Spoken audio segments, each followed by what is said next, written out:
Hello and welcome to Crucible of Words for more Legacy action. In an attempt to showcase off several new cards from Lorwyn Eclipsed at once, we are playing something incredibly wacky here. So let's just talk about the new cards first. Flamebraider, it's a 2-mana 2-2, but it adds 2 mana in any combination when you tap it, and you can only use that mana on elemental stuff. So we're very much playing an elemental themed deck. There was a card in Lorwyn that was basically the same as this, except that card was a 1-1, so a nice strict upgrade here. Then we've got Vibrance, so this is a 5-mana 4-4. If you spend red when you cast it, you get to lightning bolt something. If you spend green, you get to tutor for any land and gain 2 life. And you can evoke it for Gruul. So we can just use this as a 2-mana lightning bolt, or just getting our next land drop. But then in the sort of mid to late game, this is just going to be a whole bunch of value. Wistfulness is a similar deal, except it's a slightly bigger creature at 6/5. Honestly, I'm not really sure why the Simic coloured one is a bigger creature than the Gruul one, when Gruul is like the big creature deck colours. But anyway, so this one, if you spend green, you get to exile target artifact or enchantment, so that can actually hit the One Ring as well as things like Urza's Saga. And the other mode is blue, and you get to draw 2 cards, then discard a card. I decided to pair these with Up The Beanstalk so that we can draw cards when we evoke them. We also have access to Fury in our decks. This is going to be sort of like one of our early turn plays potentially that can trigger Up The Beanstalk as well. And you've probably guessed what we're trying to do here is leverage this Up The Beanstalk and just have lots and lots of value in the mid to late game. Endurance is one of the cards that we can play early that's just a good elemental to have. It's very good against tempo decks. It can stop us dying to turn 1 oops or spells. And then when we get to the really cool stuff here. First up, Animar. This is a card you probably aren't aware of. It's rug mana for a 1-1, which doesn't sound great, but it has protection from white and from black. Now, most of the removal that we're seeing at the moment in Legacy is black and white. So you've got Swords to Plowshares, Fatal Push, Feed the Cycle, Shoot the Sheriff, just all sorts of stuff like that. So this is going to be able to sit there and stop a Baragoi from ever attacking us. It has other texts, which is also really useful here. So whenever we cast a creature spell, we can put a +1/+1 counter on it. So it's going to grow and be able to outscale opposing threats. And then creature spells we cast cost 1 less for each +1/+1 counter on it. This makes it much easier for us to like hard cast our Wistfulness, Vibrance, Fury, stuff like that, which is kind of cool. But also, it's rug. So this means it can pitch to our Force of Wills, our Endurance, or our Fury, which is kind of neat. We have Omnath here. This is a 4-mana 4/4. When it enters, it draws a card, so already some decent value there. Whenever a land we control enters, we gain 4 life. If it's the first time, its ability resolved. If it's the second time, we also add 4 mana, and if it's the third time, we deal 4 damage to each opponent. But this is just going to be like padding our life total, gaining some cards, being a good body, as well as being able to pitch to everything we want. Next one is Horde of Notions, a classic Lorwyn card. So this is a Wooburg card. It's a 5/5 Vigilance, Trample, Haste legend. It pitches to all the things that we have that can be pitched to. This will also trigger Up The Beanstalk on its own. And then for just Wooburg mana, we can get to play an elemental card from our graveyard without paying its mana cost, which will then also trigger things like Up The Beanstalk because we're still playing it. So this is going to be an interesting one. Do I think this deck is going to be the new hotness or amazing? No. But I think we'll be able to outvalue a lot of people, and we've got some cool splashy plays to do for sure. I think the mana base also needs talking about. We've got some Lorwyn cards in here. Abundant Countryside.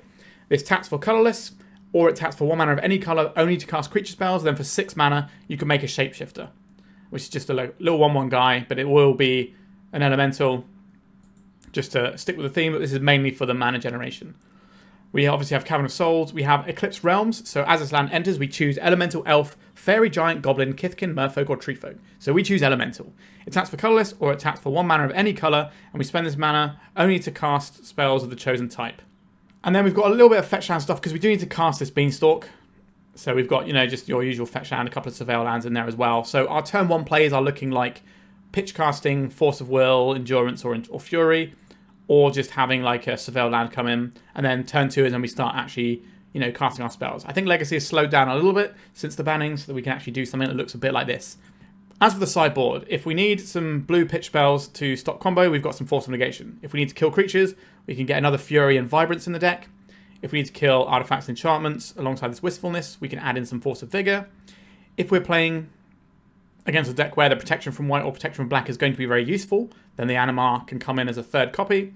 We've got some Voice of Resurgence for the grindier control matchups where we have this creature that if they want to remove it, they're going to end up having to give us a creature, or on our turn if they're trying to interact with it that way, or making their counter spells worse alongside our Cavern of Souls.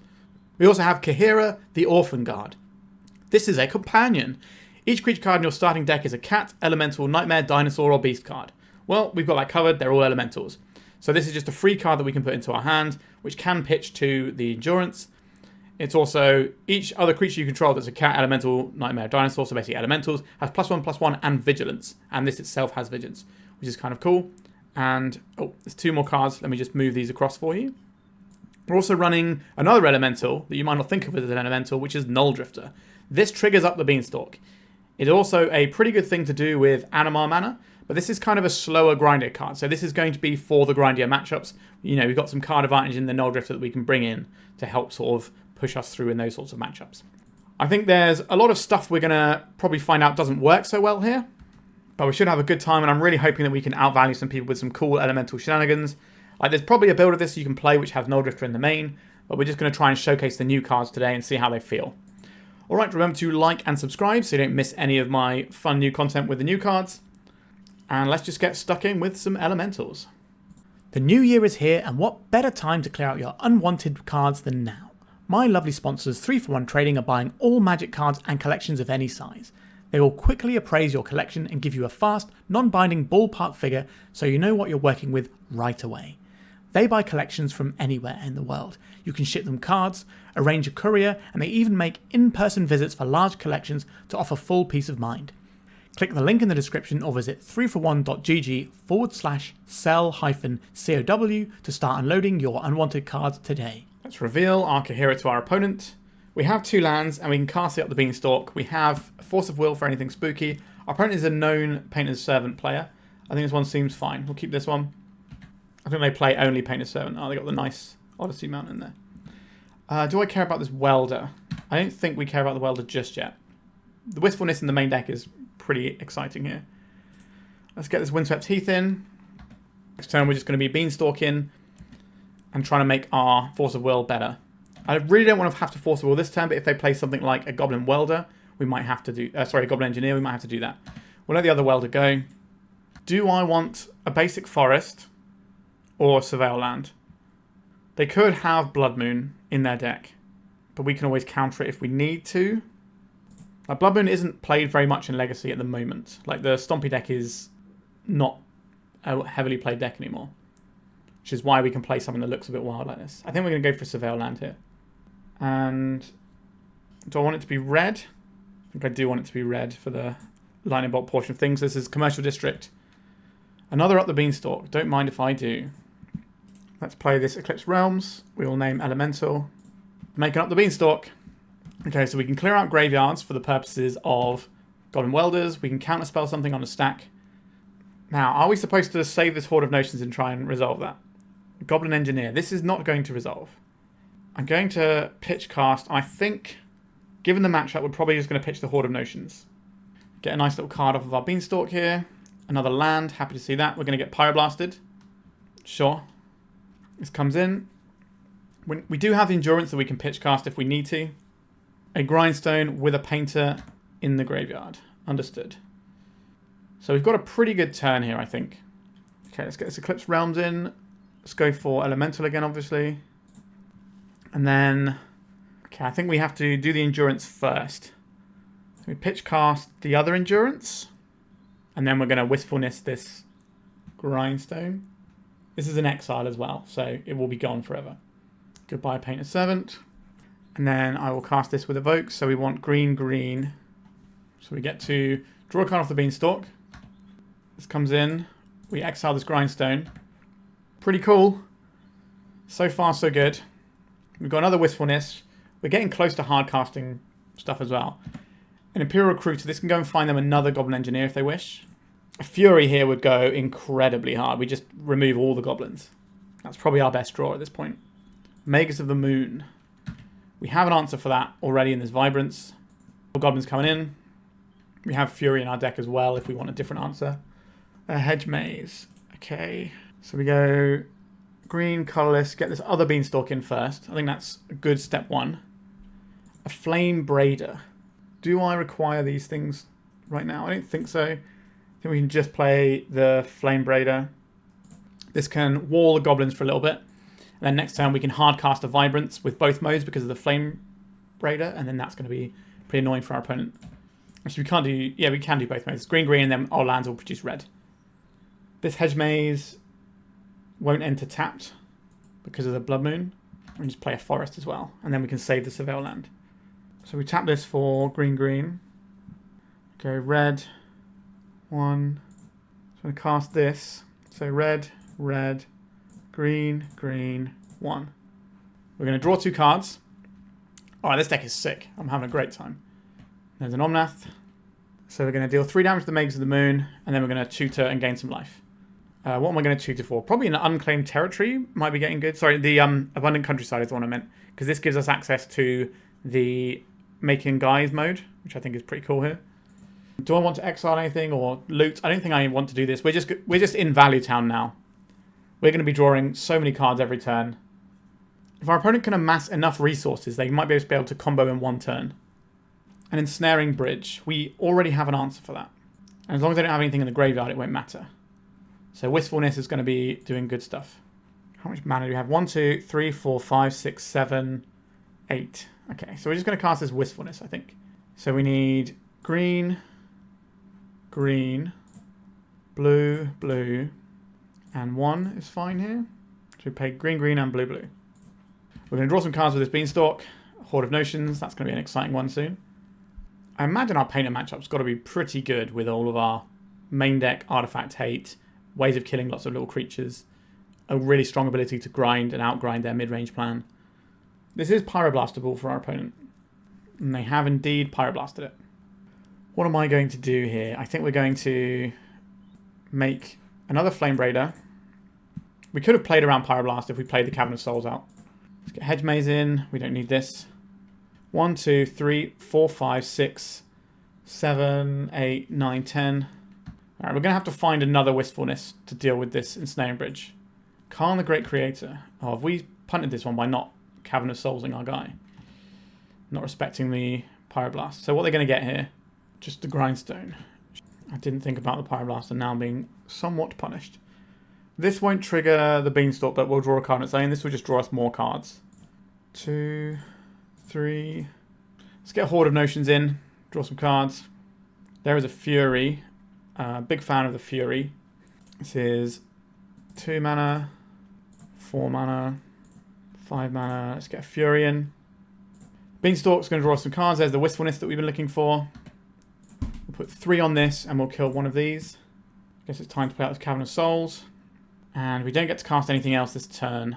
We could have pitch cast this and taken that out, but we are kind of exposed to our opponent drawing exactly Painter's Servant right now. Or another Goblin Engineer. So maybe we're supposed to pitch cast this in case we draw the Wistfulness. And then Cavern of Souls, we just play this on Elemental.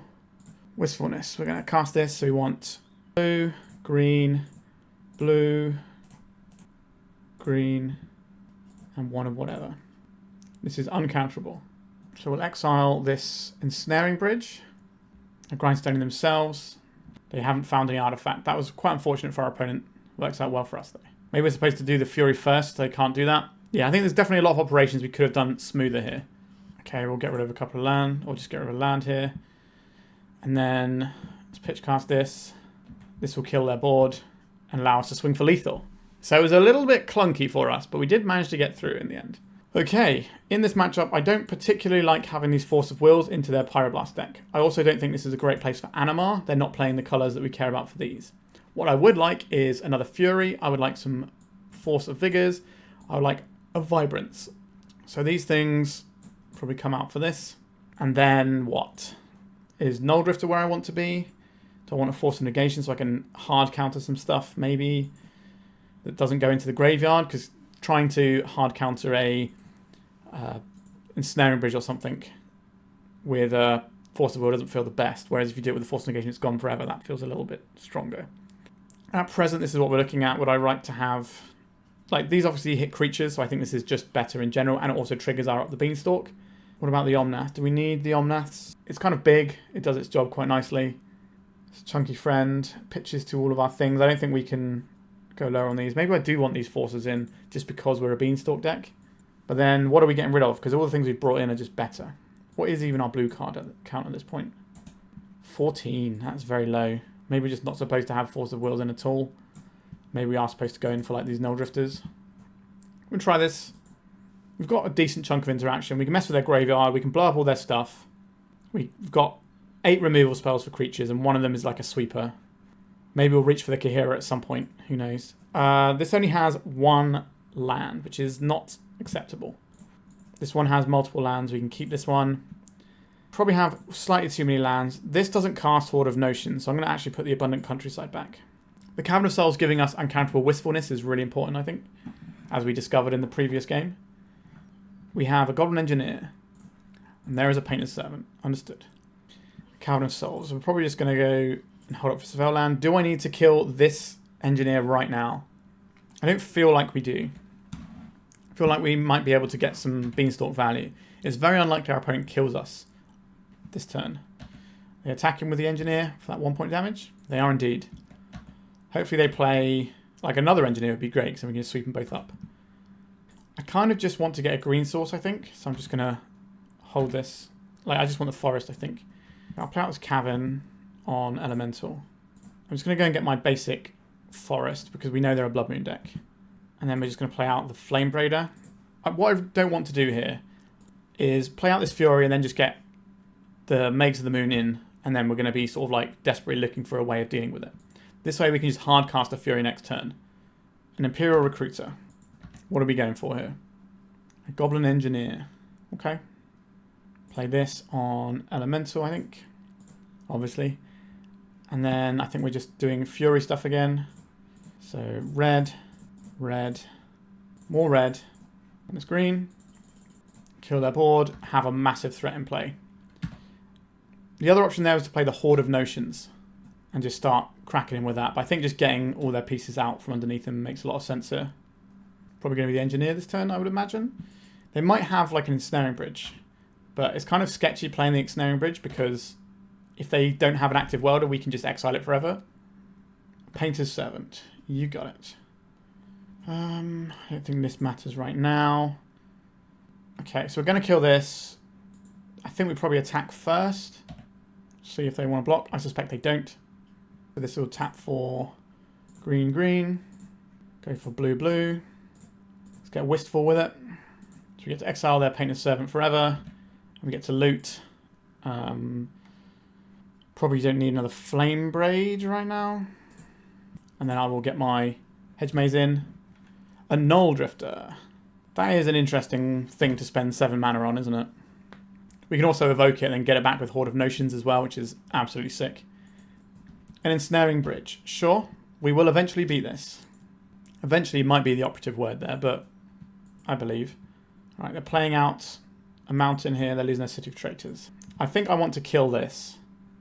Would I like to draw more cards, though, is the question. I think we just evoke this first. Get those cards in. Okay, not necessarily what I was looking for. 1, 2, 3, 4. So if we want to do this, it's just going to be evoked for... we could have tapped our mana in a better way here, couldn't we? And got an attack in. This out, name Elemental. Tap this for red, red. Kill the Engineer. They can't welder this outright. They'll take 12 damage, and then they're just dead to this Vibrance in our hand. Unless they have the kill next turn, I guess. And that would be annoying for us. If we had tapped our mana better, we would have been able to Vibrance this again, I think. There's a Grindstone. Have you got the mana? They do have the mana. They're going to Grindstone us. We don't have anything that shuffles in. I think we'll just scoot that one up. Yeah, we could have tapped our mana slightly better, perhaps. But again, I think this matchup looks very good for us. So I'm just going to resubmit and go again. Okay, we can't really keep a hand with only 1 land, so let's mulligan this one. We can keep this. I think we keep the Horde of Notions. This allows us to get green mana, and then this allows us to play through Blood Moon anyway. A Grindstone, you got it. This is going to be a basic forest, I think. Get this Beanstalk in. Another Horde of Notions isn't the ideal. We will need to find some interaction. Like, our deck is absolutely filled to the brim with interaction. Alright, does our opponent kill us right now? No. Okay, so we've got a turn to try and work something out. And Up The Beanstalk. I guess our opponent's just going to Goldfish us on turn 3. That is very upsetting, but this could find us a potential answer. Force of Vigor or a Fury. a Vibrance that we can't actually cast. Let's see if they go for it or not. I really think we should have won this match. I think we could have played better in the previous game. Like one misstep on tapping our mana ended up costing... I wasn't expecting them to flip the Ensnaring Bridge, which was the problem. But we could have anticipated that and tapped differently, and it probably would have been okay. I don't know, I have to go back and check, but I think we could have played that one differently. Yeah, you get me. Ugh. Yeah, I think we messed that one up. Unfortunate, but I think we showed that the deck does what it does pretty well. Let's go to round number 2. Okay, we've got a Force of Will to keep us going. We don't have a Beanstalk to fuel us, which is something that we've been relying on a little bit so far. But let's see how this goes. Chancellor of the Annex. Well, we do have the Endurance here. I think our opponent might be on some sort of like initiative style deck. Chancellor of the Annex, once upon a time. Yeah, there it is. They're going all in on this Caves of Chaos Adventure. We cannot win if this happens. I do not believe. Which means we're doing something weird here. We're pitch casting this. Oh, I can't pay. What a shame. Obviously, this is obviously a massive shame. Because I'd rather not have to spend all these cards. But I don't think we beat a turn 1 Caves of Chaos Adventurer. So the Force of Will is going to be doing some work for us here. Because this only counts as the first spell. We are having to pitch 4 cards. We kind of just got to hope they don't have a follow-up. I don't think just furying it away will make a lot of sense because we're not going to be able to clock them very well. And now we can Force of Will. And there goes our entire hand. But hopefully our opponent's going to struggle to thread something else together. We can sort of maybe try and take over that. We've already got lands in hand. We need something else here. So we know they've got a Chancellor in hand. Do they have another threat and the tools to deploy it? Because City of Traitors means that they need fast mana if they want to deploy like a 4-drop. Which their deck is pretty much built around doing. Okay, didn't float any mana. And they just got rid of a land for no value. I'll take that. And Endurance is okay here. We can play out the Eclipsed Realms and hide the fact that we've got the Cavern just in case our opponent does something weird and wants to have like a Chalice on 2 or something. Then we can still play our Smokebraider or whatever it's called from it. Not Smokebraider. Firebraider? I can't remember what it's called. I think Smokebraider was the one from Lorwyn, whatever the new one's called. Flamebraider. That's what the new one's called. A Wasteland.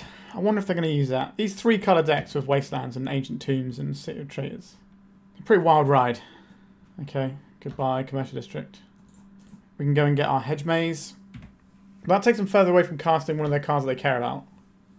They're already very exposed to Wasteland style effects, so we're not going to go and get a basic forest here. We're just going to chuck this land in the bin because we've already got our 3rd land for the Endurance. Animar, Soul of Elements. Protection from black and white.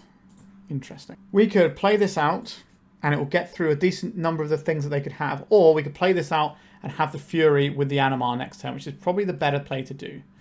So I think we're just going to hold up the Endurance and then maybe flash it in as a surprise, because we need to be able to threaten to take the initiative if our opponent can actually muster a creature at some stage. If we had a different red card, then I would probably play the Animar here, but this is the only thing that we have that casts the Fury. So I think we just have to make sure that we can have this Fury to take out a Seasoned Dungeoneer or Caves of Chaos Adventurer, that sort of thing.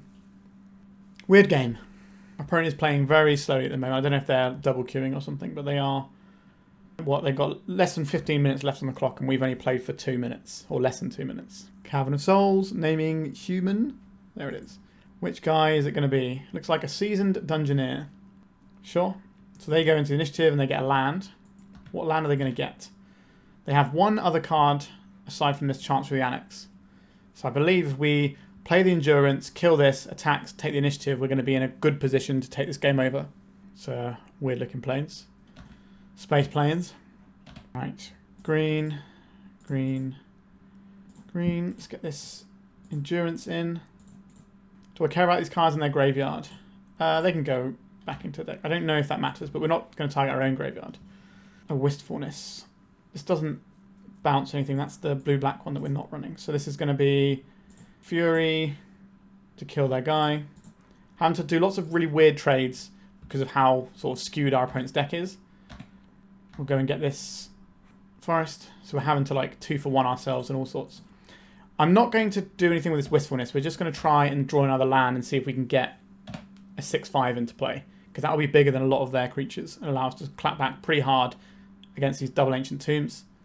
If our opponent doesn't have a creature this turn, I think they're in some trouble. Right. The wasteland is not my best friend. You can waste that, I guess. I guess we just go aggressive with it. Another Fury. Alright, our opponent scooped it up to our Endurance, getting 2+1/+1 counters. Okay, this is certainly an interesting one. I would like an additional Fury. The Vibrance can kill some stuff. Like, if they've got Caves of Chaos Adventurer, this can nail it. If they've got something like the Archon of Emeria, this can sometimes hit it. So I think these cards are reasonable. I definitely want counter spells. I don't know if I want Force of Negations. They're mainly just trying to cast creatures. So that's not necessarily going to be very helpful, but maybe it could hit like a Chrome Mox or something that might be clutch. Seems a bit weak though. This pitch is both of these pitch to everything, but this one is lower on the curve, so it probably ends up being the one we actually keep. So we'll cut a couple of Horde of Notions and move on with this and hope for the best. I don't think we want... Like, we could just have some Voice of Resurgence as creatures that come down earlier so that we can actually pressure our opponent's life total. That's kind of less than exciting, but might be a thing we have to do. How useful is Wistfulness? Don't know if they're running like Chalice, but we don't care about Chalice. They could be running the like Trinisphere style cards. Do we even care about Trinisphere is a better question. I don't think we do. Okay, let's try and have... Oh, these are blue cards for Force, so we don't really want to board them out. Do we even have enough blue cards by boarding out 2 Horde of Notions either? 4, 8, 12, 13, 14, 15, 16, 17, 18. That's kind of like your bare minimum. Maybe the Endurance is actually what's going here instead. Maybe we take out these 2 Endurances and just get a couple of Voice of Resurgences in. Obviously, we had the plan around the Chancellor, which looked pretty good, but that's not going to come up very often. No lands. This is a very easy mulligan for us. Our opponent's deck should mulligan pretty heavily as well, just generally speaking. Removal spells and mana. Okay, that seems good. How many Flamebraiders do I need? Probably just the one. Okay, they've got Chancellor of the Annex. Cool. I think we might just get collapsed by a turn 1 thing that happens and then have to win in game 3 where we can actually cast our spells. If we draw into a Chalice, we can play into the Chancellor on turn 2. So not Chalice, a Cavern of Souls. Our opponent's deck is incredibly one-dimensional and there's not really any play to it. Oh, we did draw the Cavern of Souls that we wanted. I think we play out the Abundant Countryside because I would like to keep my Taiga because that's the only thing we have in our hand that can cast Up the Beanstalk. So our opponent must be able to play a Caves of Chaos Adventure this turn, otherwise you just don't keep that hand. A Trinisphere. Okay. I guess we have to save the Cavern for now. Like, the Trinisphere stops us pitch casting stuff, but if they're not making threats, I can kind of just live with that. Here comes a Caves of Chaos Adventurer. We can answer this one quite easily. It's more of a case of what the next thing that happens is that we need to be worried about. Play this on Elemental. Evoke this, so we need red, red, red. So the Trinisphere. You can try and counter this, but it can't be countered, so that's fine. This might send our opponent down the scry side of things. Next turn we can play the Flamebraider and try and get on board. Then after that, if we start just making Furies, I think we'll probably win this game. Just depends how good this turn is for our opponent. They were really keen on trying to set up protection in the form of Trinisphere before playing their guy, because they could have played their guy a turn earlier instead of the Trinisphere, which suggests to me that they were very reliant on that single threat. Now, they obviously can draw more threats. Alright, they're tapping the Cavern for colourless. Is that just because they need a different colour for this one to play? The giant guy. This is the green guy. What is his name? Undermountain Adventure, I think. This pushes them into the stash. Next up, they get the Spooky Skeleton. I think we probably need to be trying to get a creature in that can pressure. And this can actually just turn sideways and steal the initiative. And we can play this Hedge Maze. I will keep this land on top of my library, please. So get the Spooky Skeleton. They probably trade the skeleton off for our Flamebraider, which means they go into the Throne of the Dead 3. But if we kill this with a Fury next turn, and then trade off of this, then we just have to beat whatever comes out of the Throne of the Dead 3. Because this has Vigilance, it's very frustrating. If it didn't have Vigilance, then we might be in a slightly better spot, because we could just take the hit from this, and then kill this, get the initiative, have a Fury on blocks for the following turn. Like, I think our opponent is odds on to win this game. Broadside Bombardiers, that's a very good card here because they can just start flinging this sort of stuff at us. Do I want to continue playing this game is another question. I think we do, but the Throne of the Dead 3 is going to absolutely bust our chops. So they're going to throw the treasure token at our Flamebraider here. Why wouldn't you do that? Alright. Let's make them spend the treasure on killing our Flamebraider. This way. Oh, they sacrificed the spooky skeleton. Why would you do that and not your treasure token? That seems... Do they have something else to play here? Okay, they're just actually playing this. Alright, I don't want to play this game anymore. Okay, that makes sense. So we have seen the Trinisphere. It's good to know about. I think we already have enough respect for that with the Wistfulness. I think just being on the play is enough here. I don't think very highly of the Naya Initiative deck at all. I don't think it's a very good deck. It does a very powerful thing, but it is just very much like a glass cannon. And there's much stronger glass cannons like Oopsal Spells, which is probably less glass cannon-y as well. Because quite often you can cast an initiative creature and then immediately lose the game to a lot of decks when you're playing the initiative, because they can just kill your guy and then take the initiative. Then all of a sudden you just supercharge your opponent. Maybe we'll reach for the Kihira one day. It's a little bit slower than I would like. We don't have a counter spell. I think we're going to mulligan this one and try and get something with some interaction. This has interaction, but then we don't actually go anywhere. Alright, we're going to go to 5. I think this is the best one so far. We'll get rid of these two. We'll get rid of the Horde of Notions, actually. Play the Eclipsed Realms, name Elemental, and pass. We can get the Beanstalk in, and then start drawing some more cards. We need our opponent to ideally not make a 4-drop on turn 1. Looks like we're getting a 4-drop on turn 1. Okay, just a Trinisphere. That is annoying, of course.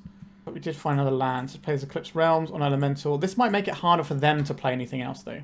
Because they need... So they didn't play any Lotus Petals or anything else. So I don't think they're going to be able to make a creature this turn. Which means we get to get our Beanstalk in. And then we can just... hopefully cast like an Omnath or a Vibrance in the near future. Start snowballing this game a little bit. Like, once we can actually start casting our big creatures, we're having a great time. Cavern of Souls, naming human most likely. We got Mages of the Moon? No. Oh, they did have another Spirit Guide. Okay. Dungeoneer, the one that our mana doesn't actually kill. Cool. I'm not having the best time. It's been a long time since I've actually had myself getting beaten by initiative decks, really. So a little bit of a blast from the past, because these things used to be like the scourge of the format for a while. But then they banned the 3-mana one, which was just too good. But yeah, they're just going to do this thing and then turn their guys sideways for a few times and then we die. And there's not really any play to this on either side of the board, and it's kind of a little bit on the dull side. We don't have a removal that can actually kill this. Our removal tends to clock in at like sort of 3 to 4 damage. We might have to like use 2 spells to try and kill this, which is going to be very difficult underneath the Trinisphere. Got another guy. I don't want to play this one anymore. You got it, opponent. Enjoy your boring deck. Let's go to round number 3. I guess we're going to see what our deck looks like without a Beanstalk for a bit. A Scrubland, a Thoughtseize.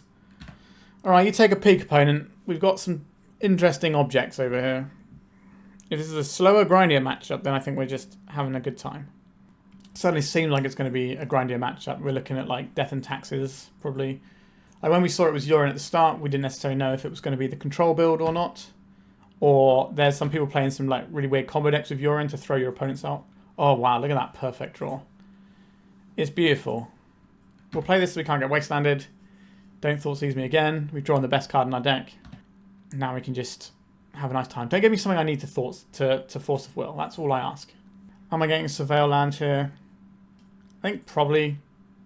Our deck has some issues with wastelands anyway, so I don't think we need to... Like, we're running 24 lands because of that issue.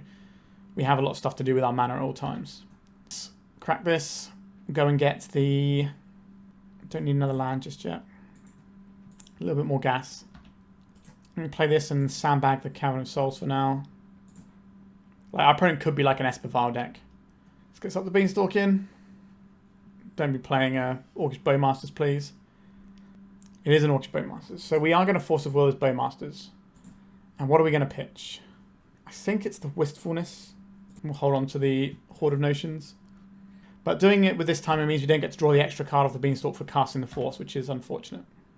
Flamebraider. So we're going to be getting some Flamebraiding going on, and these can just allow us to deploy this Horde of Notions, which is going to be large, and allow us to get back this Animar. White Orchid Phantom. Yeah? It's going to be a forest into play for us. We're getting Wastelanded off of our Unclaimed Territory. There we go. Let's go this on Elemental. Cast our Flamebraider. Source to Plowshares. Goodbye, Flamebraider. Overall, the Belmerk. Yep, not my best friend there. What do they return? Return Felia to their hand. Yeah, Felia is annoying, isn't it? We can Fury it, but they're going to be able to get one attack in with it first, which is not the ideal situation for us. Let's play the Flamebraider, and then also deploy this Cavern of Souls. So hopefully next turn we can maybe like hard cast a Horde of Notions. What's in their graveyard? Another White Orchid Phantom. Ugh. They could also get back their Bowmasters, but we have the Fury for that. We need to kill this Felia, but they're going to play it in our end step. Another Source to Plowshares. That certainly changes things. Yeah, our opponents had some pretty good draws against what we're specifically doing. Like the double plow to take out our mana guides after taking out our mana. Okay, so they're going to get this overall the Belmerk up and running, which I hate. Yep. The power of Modern Horizons 3 compels them. Another Wasteland. Could you not, opponent? It feels like we're going to have a really rough time. I think Felia should be a sorcery speed play, and then I'd feel happier, because then we could be able to Fury it. Alright, they're not attacking with their White Orchid Phantom, but because they're just flipping it. Alright, do I want to play this game anymore? I guess we're going to kill this and their other thing, because they didn't flip the Overlord, so they've actually given us kind of a window, but we are going to lose our land here. Putting the Urine into hand. Maybe Legacy is still too powerful for us to be doing these cute things. Yep, so now they know that all their Ghost Quarter stuff is very, very good. Up the Beanstalk that we can't cast just yet. Let's evoke this Fury, hopefully drawing a land. We did draw a land. We have to put all the damage on the Felia. Go and get ourselves probably a Taiga here. Get another Beanstalk in. We've got some engines. Oh, yes, Wistfulness. This kills Overlord of the Belmerk before it gets to do stuff. Please don't do anything too scary this turn. Just attack me once and pass the turn. Although, if they've got another Felia, that's going to be horrible for us. Ether Vial, yep, you can play that horrible piece of cardboard. Be my guest. Let's get this Wistfulness in. Green, green. Draw 2 cards. Okay, we're getting back into it. Some lands. Exile this Overlord, please. Don't want any of that. Play this, we name Elemental. Next turn, we get to cast Omnath, which doesn't draw us a card off Beanstalk, but it does draw us a card because that's what it says on the card. And that also pads our life total moving forward because every land we have is 4 life. Okay, so we've got some engines up and running. Maybe we're okay. Our opponent didn't really have much last turn. We know one of the cards in their hand is a Yorion. Okay, we just get to continue to do our thing. Play this on Elemental. Cast this green, red, white, blue. Horde of Notions. That can start replaying Furies from the graveyard soon. Okay, maybe we've gone over the hump here. Double Beanstalk is a pretty powerful drug. White Orchid Phantom comes in. Play this Eclipsed Realms. Gain some life off of the Omnath. Green, red, white, blue, black. Let's get Horde of Notions in. Also, check out the art for this bad boy. It's like some sort of weird whale, rhino, bear thing. Oh, it's cool. We've drawn another one, which means we can do 2 Furies next turn. So we can Fury, pitch cast, and then we can bring it back with the Horde of Notions. Actually, no, yeah, no, because this doesn't allow us to do the thing we wanted. All right, so they are going to pitch a Solitude and take out presumably our Horde of Notions. So we gain 6, they lose 4. This also costs them 2 cards when we're drawing a million cards every turn. At some point we can get Kahira in our hand. That is a thing that we're allowed to do. The Battle of the Companions. What friend is this? Okay, I don't like Felia, but this Fury will absolutely clean their clock. 1, 2, 3, 4, 5, 6. So even if they Yeah, so they would have needed to have played a Wasteland here to blow it up. Sure, they're going to take out what? I don't know which one of these you actually care about most. So we know the only card in their hand is a Yorion, so we are A-OK. Don't need to search because we know we got nothing. Let's play this. Name Elemental, of course. We gain some life from the Omnath. Back up to 20. And we're going to go 1, 2, 3, 4, and 5. We're playing a Fury, killing our opponent's Failure again. Drawing a couple of extra cards. Goodbye, Failure. It's annoying we don't get to fully clean our opponent's board this time. But I'm not going to moan about having all these beefy boys in play. Our opponent's very dead next turn. Unless they find something else. They might just have a land and play Yorion, which does blow up one of our lands, but because we're drawing so many additional cards, we just get to play additional lands every turn. So we get to make sure we make our land drop every turn. A Stoneforge Mystic. Sure. Pre-war formal wear. You got it. We've got the endurance, and I'm more than happy to pitch stuff for this. Let's see if we draw a Fury, though, and just kill them. We did not draw a Fury and kill them. We could Wistfulness. This only has one thing left to fetch, so I think we probably want to fetch first. Alright. Let's go. Actually, no, we can just get the Fury from the graveyard now, can't we? Is that right? Because we get the mana from this. No, we're still slightly shy. Tap this for black. This gets us our Horde of Notions here, which maybe forces our opponent to block. I haven't done the maths. We could also just draw into a Fury red card. Alright, our opponent's had enough. I thought we'd lost that game so long ago, but somehow the power of Beanstalks compelled us. This is the matchup where I would like to have access to another Fury and another Vibrance. These cards both seem very good. How do I feel about Null Drifter? It's a grindy game. Also, the Animar has protection from their deck. That seems nice. Is this a Force of Will matchup? There are some things I would like to Force of Will sometimes. Things like Failure. And we're also a deck that's trying to leverage the Force of Wills via our Beanstalk. It's not really an endurance matchup, so maybe we get rid of the endurances, and that gets us Fury, Vibrance, Animar, and maybe one Null Drifter. And we just call it a day there. Yeah, that seems fine to me. Like, there's an argument for bringing in the Force of Vigor, because it can hit some of their equipment, as well as their Ether Vial, but I think just covering that with the Wistfulness is enough, because Wistfulness also answers Cauldron, if that's the thing they're doing. Maybe we don't need Kahira the Orphan Guard. We haven't reached for it yet. Okay. We don't get Wastelanded, and then we get to play Flamebraider. We have a Force of Will for anything really spooky. Ether Vial. Okay, that's fine. We can blow that up with a Wistfulness if we want to. Drawing another Force of Will. This is probably going to be the thing that gets pitched to a Force of Will if we find a good spot for that. So next time we could take out the Ether Vial instead of playing the Flamebraider. Or we could play the Flamebraider and hold up the Force of Will to protect the Flamebraider. Let's go and get ourselves, I think it's Commercial District, an Omnath. Sure, that's not a bad thing to be doing. It pitches to our pitch spell if we want to have double force available. Play this on Elemental, get a little Flamebraider action going.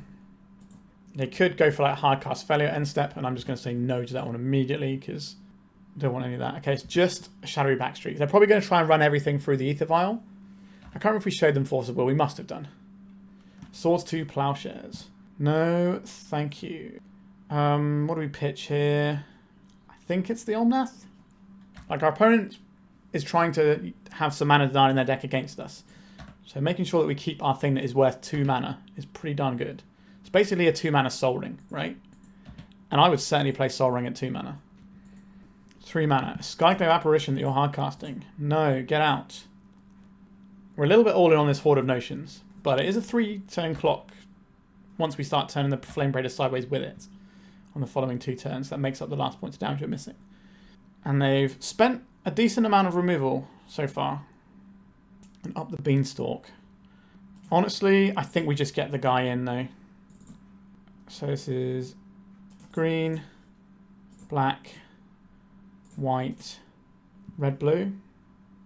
Here comes the big boy. Vigilance, Trample, and Haste. What a powerful combat object. We don't really have anything to use its ability on just yet. What Ether Vial are we looking at? Failure. Okay. We've got this Beanstalk that we can start leveraging some resources from, and this might be a stage where we're actually looking to put the Kahira in our hand. What have they got? Recruiter of the Guard, which gets them a Solitude. Then they blink it with Ophelia, which gets them another Solitude. Then they kill our Horde of Notions. Overlord of the Baelmerk. I don't like playing the Overlord here unless this is what you're flickering this turn. If they're just going to... Yeah, okay. I think you do this the other way around, though. I guess they were happy to have the Solitude, the Skyclave, right? If they wanted the Solitude, they could have Solituded, then played the Overlord and picked up the Solitude. Our opponent is now the one with their engines online, and I think we are just going to be somewhat rinsed by what our opponent's doing. They're out of cards, but they have 2 card advantage engines in play. Let's go for this Up the Beanstalk. Force of Will isn't the one, is it? Let's play this on Elemental. And I guess we're not attacking here. So our opponent gets to flicker this Recruiter next turn. The Overlord gets to draw... I don't think we're beating this. I think we're just going to go to game 3. Try and be on the play. Do I want Endurances just for Overlord? I don't think that's how we're fighting Overlord. We're just going to remove it instead. Okay. The Animar is going to be very good if we can get it down, because our opponent can't interact with Animar, because it has protection from their entire deck. 1 land isn't where I need to be. It's mulligan. Okay, I can keep this one. Probably just getting rid of... Which one doesn't make for abilities? So we're looking to...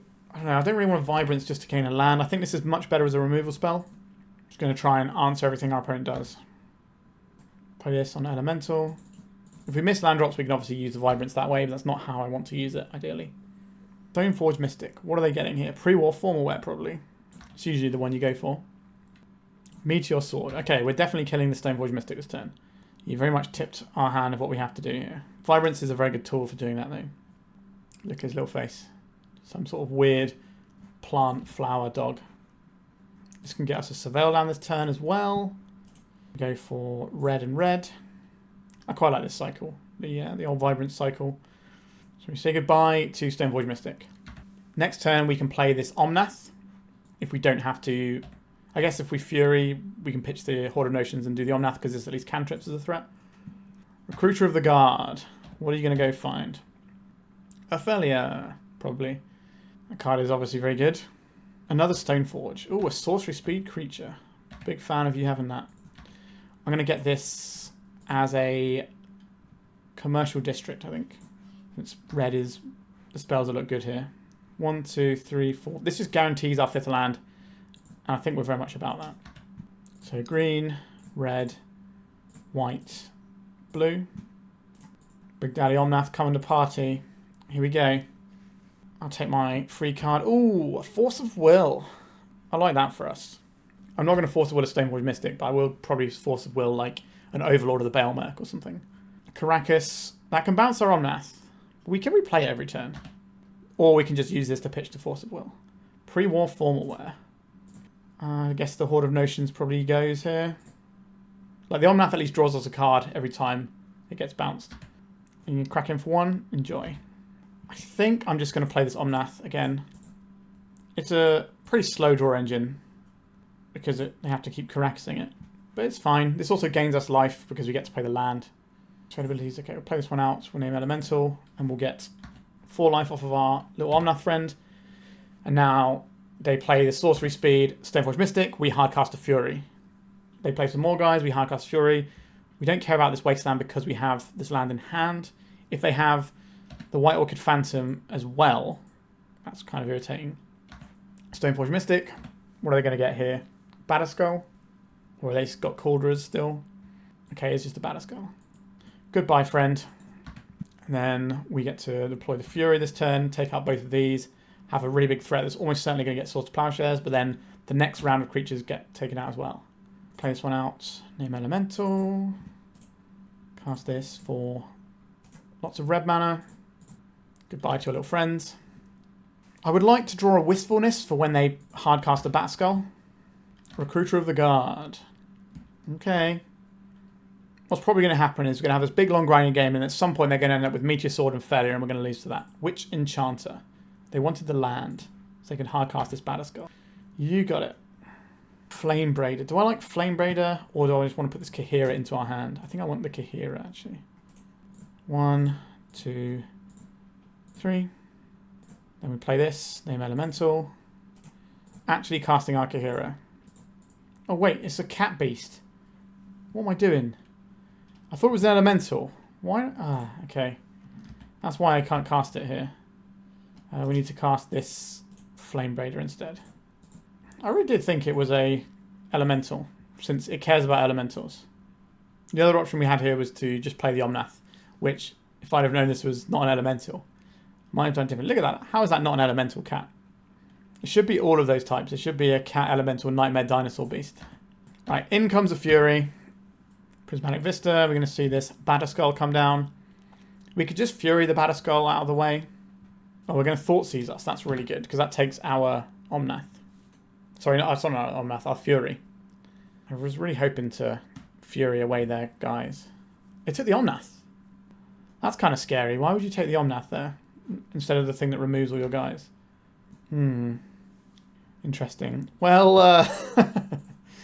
that's an interesting one to have access to, isn't it? Probably a Felia in here. They're not going to block our Flamebraider with a Felia, but then they go and get that. I'm just trying to think of it as a way of us baiting out the Felia. Maybe attacking with Flamebraider, but if we draw something good with this Omnath, I would like that as well. Okay, so they probably don't have a Felia. We'll go for white, blue, red, green. Draw our extra card for free. Leaving up mana to cast something more useful. None of these creature types are the ones that Kahira is, so this isn't going to help us out, but it will gain us some life. Oh, just a hard cast Solitude. Goodbye, Omnath. It's funny they didn't just want to keep that under check with the Caracas. Like, it is a very slow draw engine. 4 mana a turn to draw 1 card. Shadowy Backstreet. We know 2 of our opponent's cards in hand. Overlord of the Baelmerk. This gets them back Stoneforge or Recruiter. What are they going for here? They went for the Recruiter. And they put the Urine into hand. Need to trade this. We need to find Wistfulness. That's probably our best draw here. I feel somewhat comfortable if we can get the Wistfulness down right now and blow out this Overlord.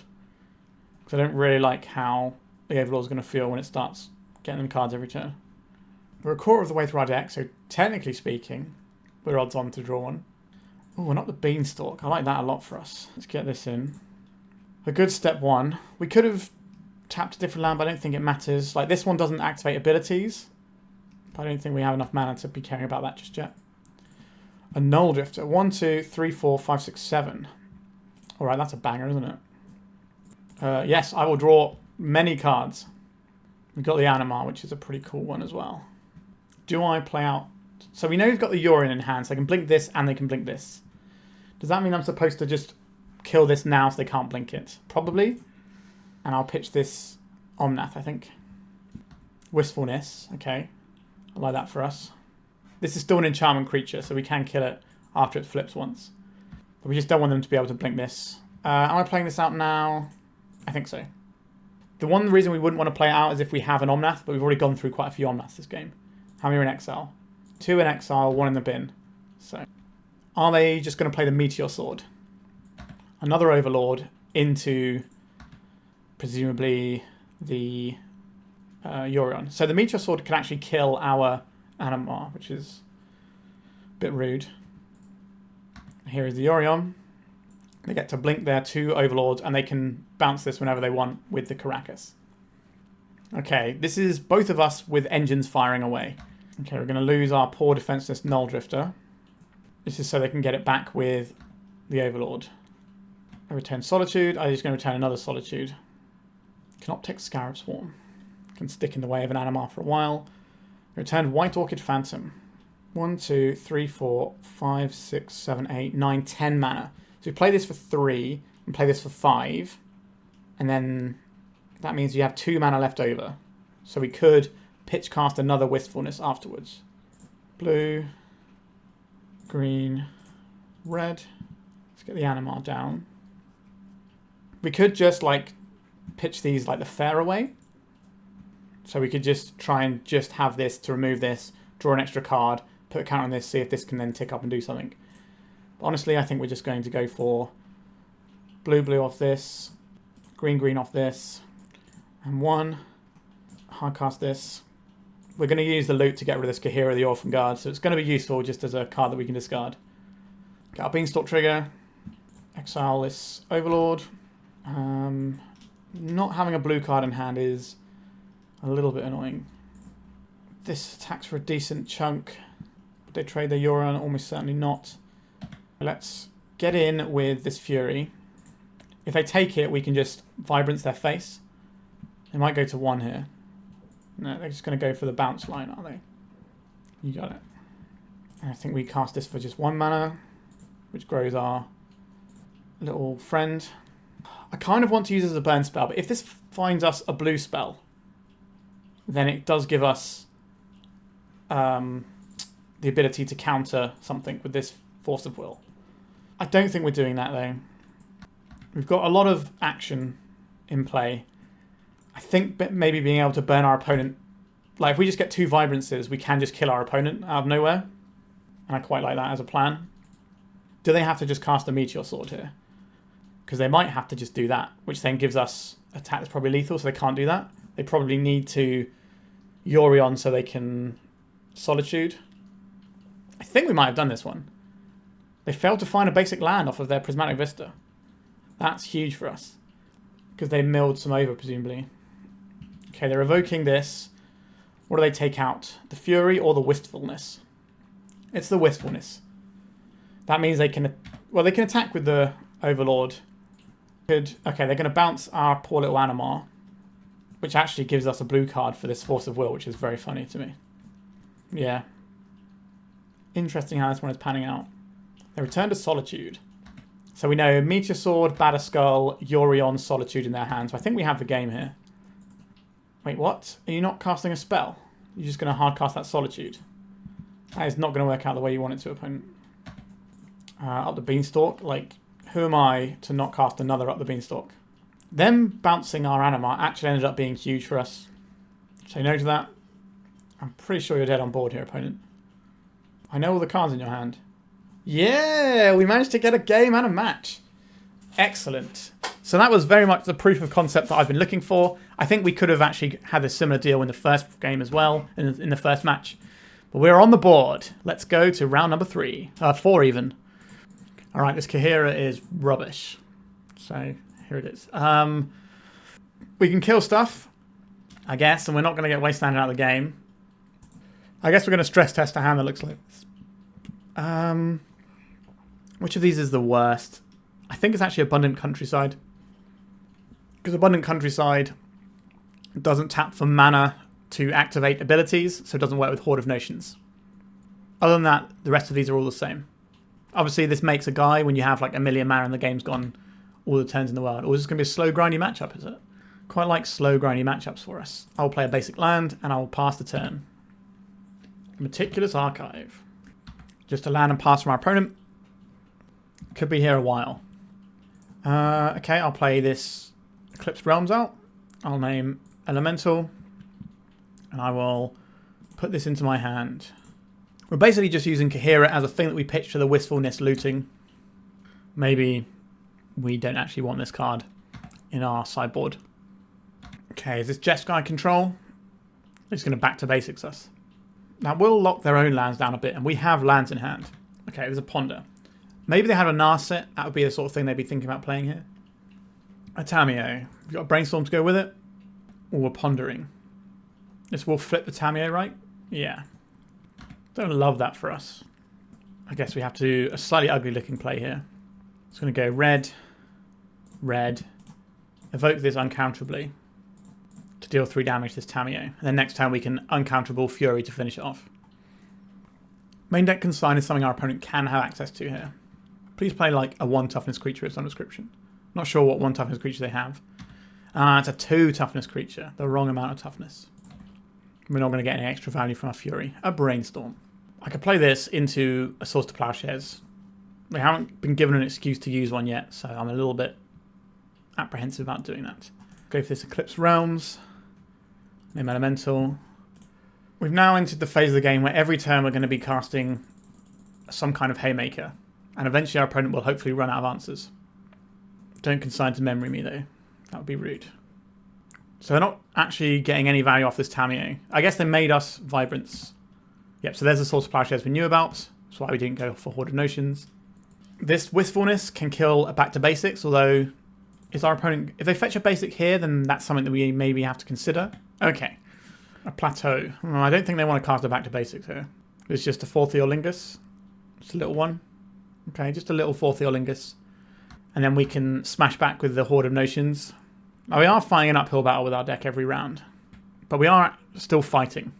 We're not getting completely run over. We are getting games off of people. I think we should be pretty good in this matchup. The fact that our opponent had an early 4th Eolingus is quite unusual. And that might actually end up being the thing that gets us. Alright, so green, white, blue, red. It's time for the Horde of Notions.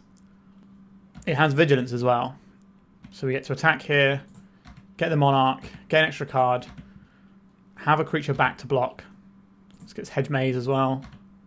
Cavern of Souls. I do like having additional Cavern of Souls, but I don't think we're doing that right now.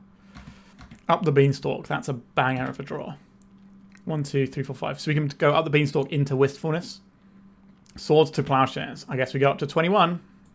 I don't know if this Beanstalk's going to resolve because we haven't given our opponent any reason to Force of Will anything.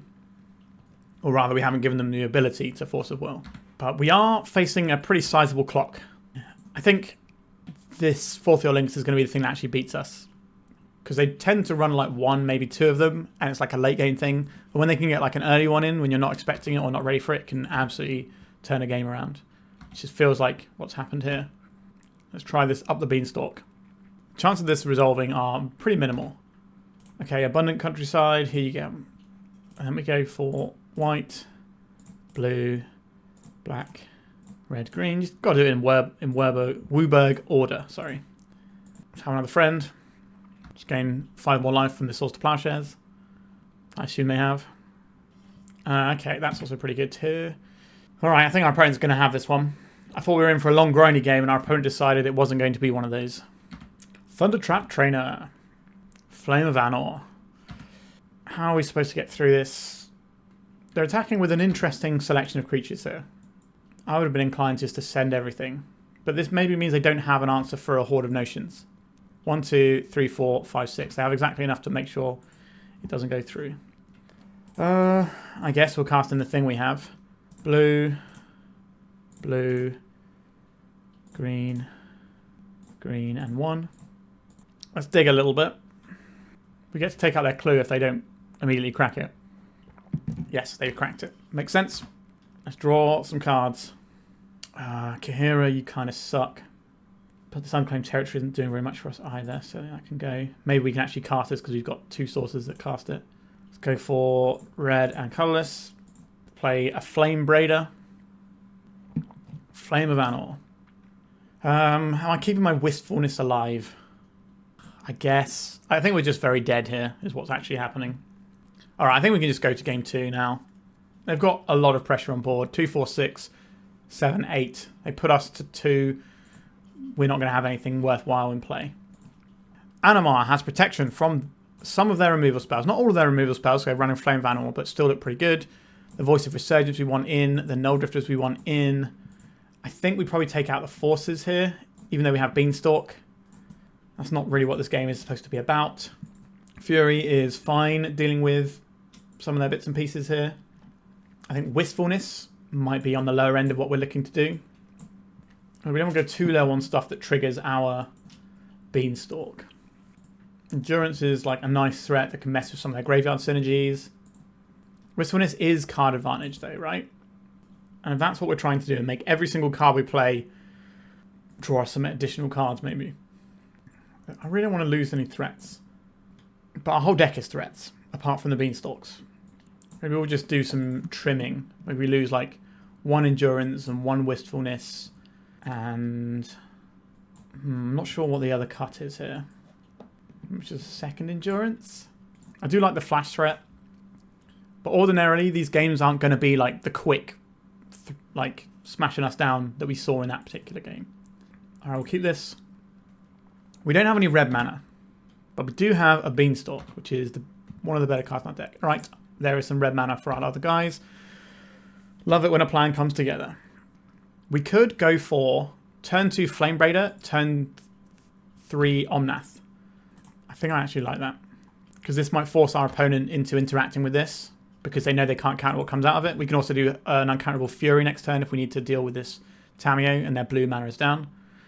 Hydroblast are probably in our opponent's deck at this point though, so they might have some more answers to stuff like Flamebraider. There is a Hydroblast, but now they don't have blue mana, so if we want to try and kill this, we at least have a shot. I don't like the things we're going to have to do. Right, here is our Up The Beanstalk. Oh, they just let us have it. That suggests they don't have anything else going on here. Let's try and get another card with this Fury. Another Cavern of Souls. We get to kill the Tamiyo here. Alright, we're just up and running with what we want to be doing here. Let's pass it over. Oh, just cracking a clue opponent. Very sad. That is not what you want to see, is it? Oh, they didn't even make a land drop. Place an Elemental. Then we're just going to go and get the Omnath in. This is where things start going horribly wrong for our opponent, because we're just going to be ignoring all of their counter magic, playing out good stuff that's going to be getting us additional value every single turn. We've got these Voice of Resurgences as well that kind of mess with some of the things our opponent might want to do. Horde of Notions can come down and then replay some of these cards from the graveyard soon. These are pretty wrath resistant because when they die we get the elemental tokens. So that's probably where our next plan is. Alright, we've got a plow on our Omnath. They're fighting the good fight. Like, we could obviously still lose this game. Our opponent's a control deck, so they're designed to try and eliminate threat after threat after threat. Wistfulness. Not the one I'm after. Do I just want to play another Omnath? Probably. An Animar. That's an interesting one for next turn. Now, they have Hydroblast, so this is going to be easier to answer than like the Death and Taxes deck would have been able to answer. Obviously, they still had Karakas and Meteor Sword. So this isn't just like the be-all and end-all, but it does require semi-specific answers. Flame of Anor. They have a wizard, so they're drawing cards and flipping Tamiyo. Hate that for us. But if anyone's a certified Tamiyo hater, it's me. If there are no Tamiyo haters, then something has happened to me. Okay, we didn't draw the card I wanted to here. I really wanted to just jam this with haste at this creature. We could just play another Omnath, or we could play two bodies. Kind of like... the thing with the Omnath, though, is it's much better at attacking Tamiyo. Okay, let's go for this. We could also hit a land drop, which makes our life easier next time. An Endurance. Okay. Maybe we pitch cast this to mess with their graveyard. Probably pitching a Voice if they minus on the Tamiyo. A Prismatic Ending. You got it. We got a couple of cards out of that, right? That's fine. Swords to Plowshares. Okay. Is now the turn we draw the land and just bash this for loads? Be nice. Okay, here we go. Cast this. Green, blue, uncounterable white, uncounterable black, and then a red. Let's come in at the Tamiyo. They can't get back a Swords to Plowshares to deal with this now. They have to have the answer in hand. Here is a Ponder. They found themselves a Swords to Plowshares. Unfortunate. A Misty Rainforest. Okay. We go red, green, blue for the Animar, I think. Get this up and running. This does a much better job of attacking into our opponent's Tamiyo next turn. Alternatively, we can get a Surveil going. I'd rather have a Surveil going and a Voice of Resurgence, or the Endurance.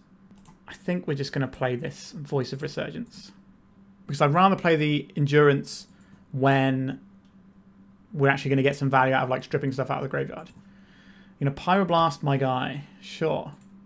We could have sequenced this the other way around to play around specifically Pyroblast or Hydroblast, but obviously we didn't know that's what our opponent had, and you want to stack up counters and grow your threat in the Animar.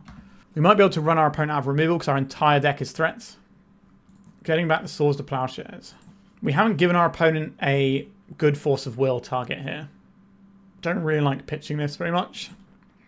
Okay, we're at least trading 2 for 2 here. They pitch the Thundertrap Trainer, so we'll get this Swords to Plowshares back. Plowing our Voice of Resurgence means that we don't get a token because this is a dies trigger, not a leaves play trigger. Which is like one of the very few playable cards in this set it came out in, Dragon's Maze. Not the best set ever made. But the Voice of Resurgence was pretty good. A Murktide Regent. You got it. I would like to get our last Surveil land, which is the Commercial District. An Unclaimed Territory. We do not want that. An Eclipsed Realms. Okay, let's have an uncounterable Wistfulness. So blue and blue, green and green. And then would I rather have the mana for a Beanstalk or not? I think I'd rather have the mana for the Beanstalk here. So this will force them... Sorry, this will get rid of their clue. It won't force them to do anything because they haven't got the mana for it. So we get to take out their clue. Draw some cards. Flamebraider is probably rid of here. We can play this land out. Name Elemental. Get this voice in. We've got a lot of life, so this Murktide is unlikely to be able to race what we're doing. But they do get to plus the Tamiyo and make our lives a bit miserable again. And they can just hold back the Murktide, and we can't really attack into it that easily. We're not great into bodies that large. We kind of need to outscale them by going wide or hitting them with multiple things. I think our opponent has this one. We obviously have draws that can help. If we can just untap with a Horde of Notions, then all of a sudden we get to go wild. Sure, you can kill my Wistfulness. Plus this. They probably attack here. They don't care if we chip the Tamiyo down by 1. But they're just going to play it super cautious. That's fine too. 1, 2, 3, 4, 5, 6. Would I rather have a 1/1 or this Kahira? Put the Kahira into our hand, I think. 1, 2, 3. We'll cast Kahira. Green, green, and this. Just has Vigilance now. We're going to leave this card in hand because we have Wistfulness in our deck, so we can cycle it away. Our opponent might just go protect the Queen with the Tamiyo and just sit behind it. And then there will just be another game brought to you by our Lord and Master of Legacy, Tamiyo, Season Scholar. Okay. A back to basics. Yep. That is cooking our chips somewhat. And then this Tamiyo is just going to tick up. A Fury. It's not really the one we want, is it? I'll play this one out, I think, for now. Since we need to accumulate mana to try and cast a Wistfulness at some point. I can put 2 damage on the Tamiyo at the cost of losing a guy. That seems very poor.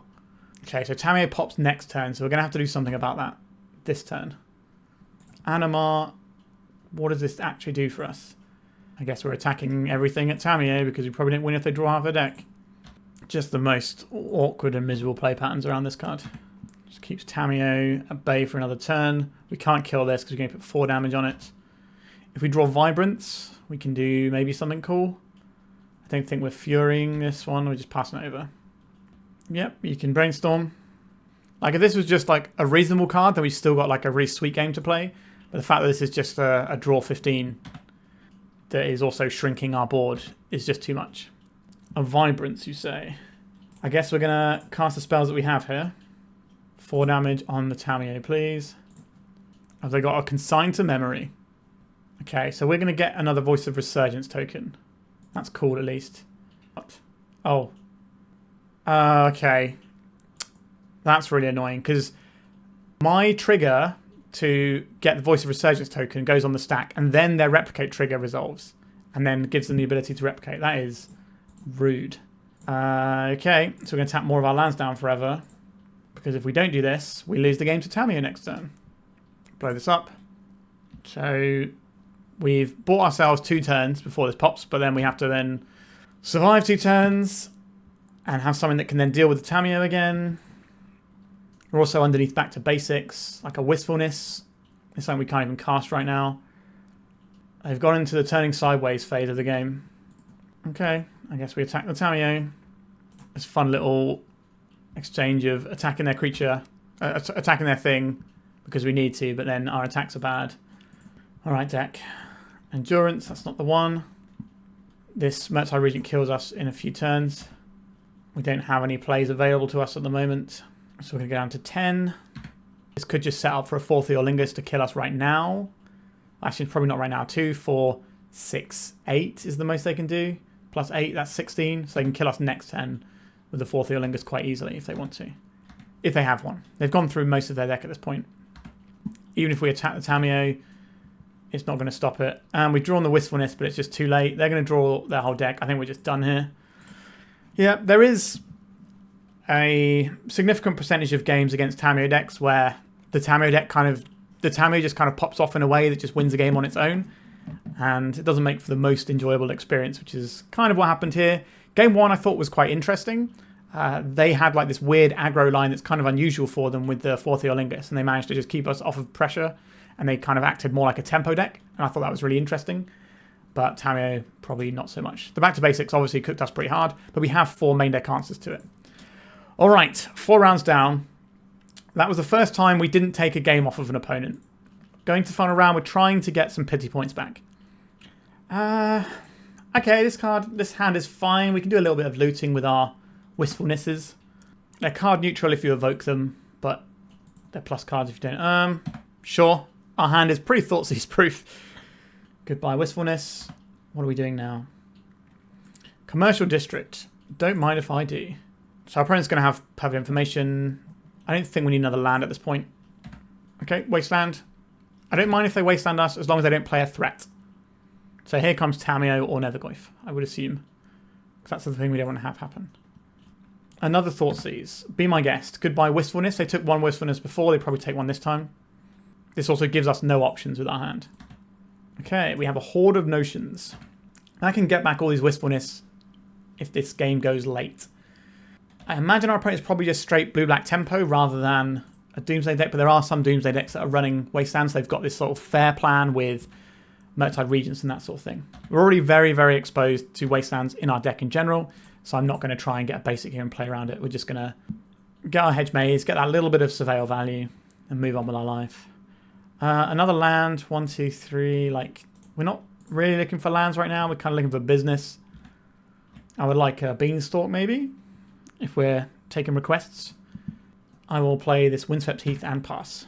I don't care about Orcish Bowmasters unless we have our Up the Beanstalk running, which we don't have right now. So I'm just going to allow this one and assume that we can just put some bodies in front of it, because our deck's pretty good at putting bodies on the board. Although, we don't have any bodies on the board right now, so maybe not. There is a Brainstorm, you can have that. The only Brainstorms we fight over, generally speaking, are ones where we know what's in their hand and we can just cover everything towards the back end of the game, or if they have Tamiyo in play. Or if we have like 1 mana answers like Pyroblasts that are kind of specific. I'm not going to pitch 2 cards to counter a Brainstorm though. Ponder, you got it. Lots of looking around. So we're getting close to Murktide Regent being a thing, so I'm kind of incentivized to drop this Endurance this turn cycle, I think. Oh, stop Wastelanding me, opponent. That's really irritating. Let's name Elemental here. Crack this. Get Taiga, I guess. I could just go and get a land here and gain some life. That might actually be the correct thing to do. I do have some more decks with this Vibrance card in. I think this card is really cool and it opens up some really interesting spaces. This is my favourite card of the cycle for sure. I just want more Cavern of Souls, I guess. That 2 life is nice. We're going to try and fight the Murktide Regent, I think, using this Force of Will. Is that true? Like, if we pitch this and it doesn't work... I really hate having to do this. How do we beat Murktide Regent? We don't really... this is the worst. Okay. I hate this so much. But if they've got Force of Will and Murktide Regent as like their 3 cards in hand, we have to do this, otherwise we just lose. Let's get rid of their graveyard. That's the thing I'm most scared of that our opponent has access to. Bash with the friends. This clock shouldn't be a problem for us. Like, it could end up being a problem for us, but it shouldn't be one. We have a decision to make this turn. Okay, maybe not so much now. I was going to say, if we put the Kahira in our hand, but then we're exposed to Daze, but now we can just Beanstalk our way through this one. I think it is worth playing the Beanstalk, even though they have an Orcish Bowmasters. We need to get something moving. We have got things like Fury in our deck. I will Force of Will back to secure this. Because if we have an engine card in play and they don't, like their deck doesn't have many engines outside of like Kaito. They're just playing lots of individually good cards. Yep, you can ping me with the Bowmasters. We knew that was coming. We already played our land for turn. So we'll pass it over. We obviously accelerated their ability to clock us. I think I can live with that. We're going to go to 10 this turn. Drawing extra cards becomes quite hazardous to our health. These Wastelands. They are making it so it's going to be very hard for us to get like a Fury or something in. A Smokebraider. I will play this land, name Elemental obviously, and have an uncounterable guy that can block the Bowmasters. This is reasonable for us. Flash, is this just going to be a Brazen Borrower as a threat? No. Feed the Cycle. Okay. I really like this Feed the Cycle card. If you haven't seen it, I think this is like the best of the 2-mana destroy type, creature type things, because you're going to have cards in your graveyard anyway, and worst case scenario, it's Hero's Downfall, which is, well, it used to be a card that got play in Legacy. And I think that's pretty worth doing. Also, once you've got a Murktide in play, removing cards from graveyard can pump your Murktide, which is some pretty cool synergy. I've been enjoying this in a few decks. We're getting close to being dead here, but our opponent doesn't have much going on. Okay, there's the Murktide, so I shouldn't have said a word. I don't know if we have anything that gets us out of this. Force of Will is certainly not it. Okay. A little bit upsetting with how that panned out in the end.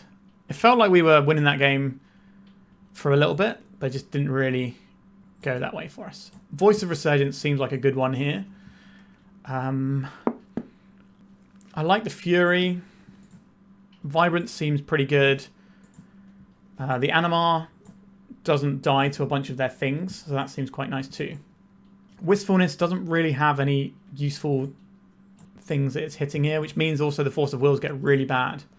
So maybe we're just out on Force of Wills and we've got these sorts of things, and we maybe top it off with like a Null Drifter.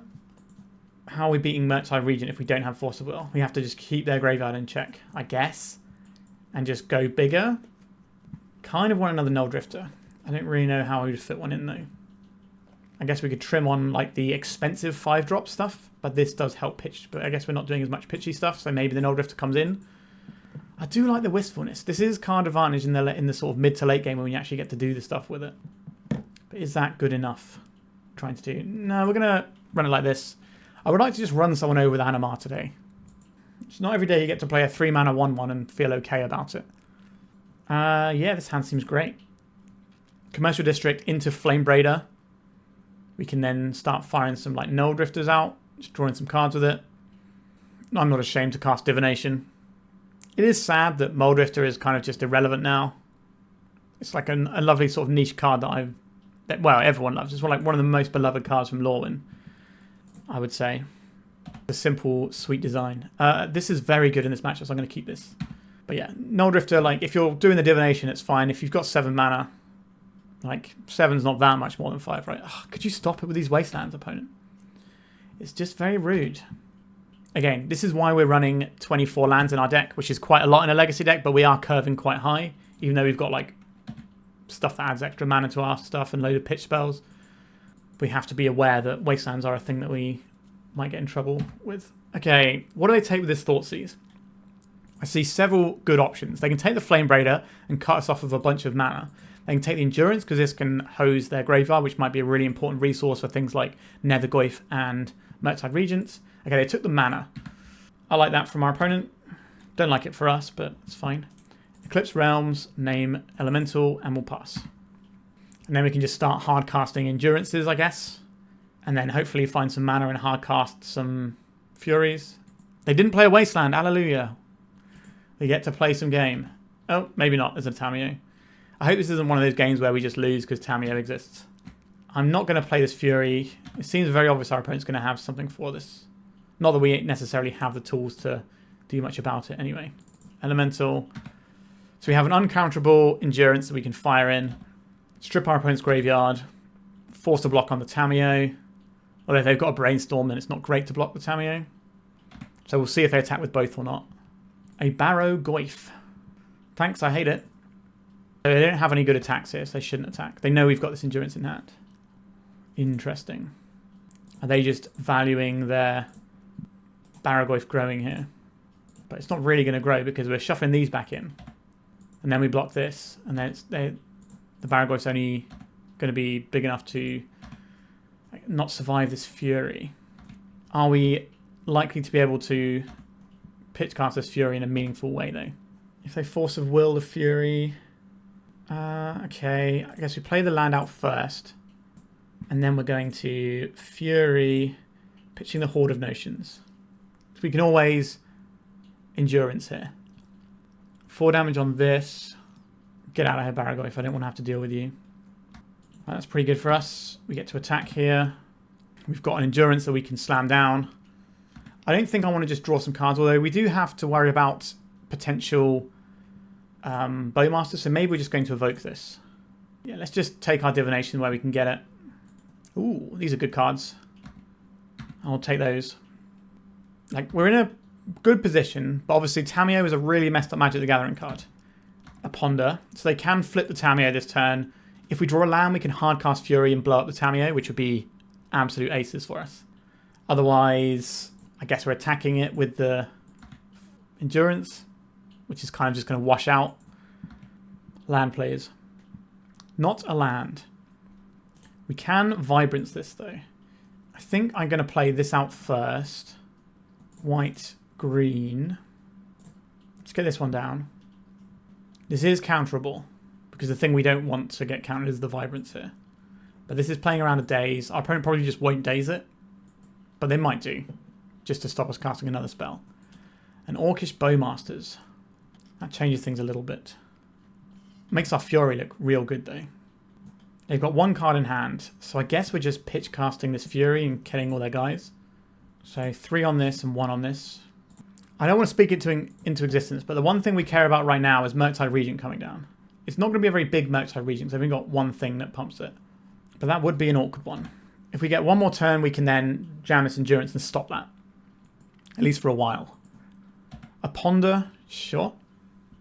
They could play something like a Barragoyf here. That would be very strong as well. Cracking the Clue, that is not a sign of strength. But they have gassed up, and they do have more stuff going on than we do. We're getting close to just getting Kahira down. Snuffing out my poor defenseless Endurance. Is the last card in your hand a Murktide? It was not a Murktide. Hallelujah. We can do this whenever we want. Let's attack with this Voice of Resurgence. Do I think they've got another Surveil land? Maybe. I think we just cast the Endurance in their upkeep. Although if they have a Consign to Memory, I'd rather get the free guy here. So I'm going to do that. No to Murktide Regents, please. Also stops Nethergoyf being castable from the graveyard. We'll deploy this Eclipsed Realms. We can put the Kahira in hand next turn, but we are nowhere near casting it because it's not an elemental, despite what my brain thought at the start of this league. Alright, we got a game off of the sort of the number one Boogeyman deck.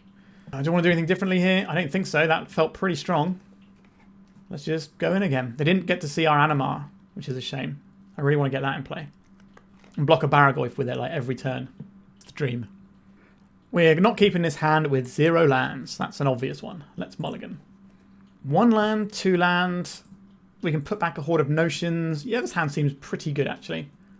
I very much like to resolve this Up the Beanstalk. I think if we have the Up the Beanstalk running, we probably win the game. We gain Thoughtseized. They almost certainly take the Up the Beanstalk here. It's subjectively the best card in our deck, probably. Yeah. Oh, they took the Fury, so they might be on a more aggressive line. I will deploy this Verdant Catacombs. Maybe they have a Force...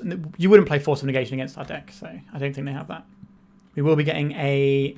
Because we've got the Vibrance here, it makes sense to get the Commercial District. We could just kill this with the Vibrance if we wanted to. But I kind of like trying to get the Beanstalk in here. Oh, I love a Cavern of Souls, though. I think I'm actually inclined to just Cavern of Souls this turn. Take it a little bit slower so we can play around Daze next turn. Get the Flamebraider in.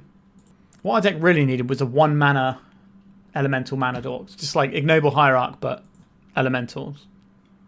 That sort of thing. That would have really tied the room together in our deck. So if you listen to this Wizard of the Coast, that's what you need to do for me. Sick and tired of these wastelands. This can go and get us a Cavern of Souls, though. Probably what it has to do now. I wonder if our opponent wants to cast a 3-drop, though. They might just be trying to get like a Barragoyf down. Or they could have a Kaito here. No Kaito? Okay. Don't know how I feel about a Kaito. Not too bad. Hydroblast. Hate that. They're definitely wastelanding us if they're cutting us off of mana here. And it should be the Cavern that goes, I think. Oh no, they're going for the other one. Sure, I can understand that, the reasoning for that. There is a Nethergoyf. So we can't cast the Beanstalk in our hand. That's why they took it out.